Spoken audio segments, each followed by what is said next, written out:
A key contributing factor to flawed intelligence analysis is the failure to consider alternatives. As an intelligence analyst, it's important to consider other hypotheses and alternative explanations when making assessments.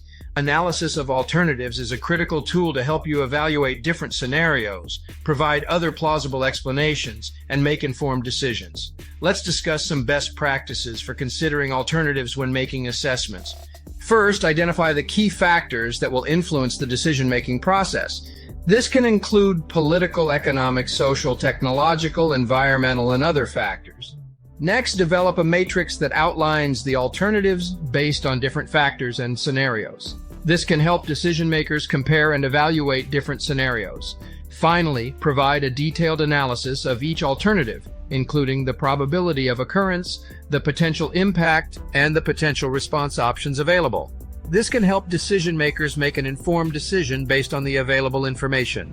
By including an analysis of alternatives in your assessments, you can enhance the credibility and usefulness of your analysis. Thanks for watching.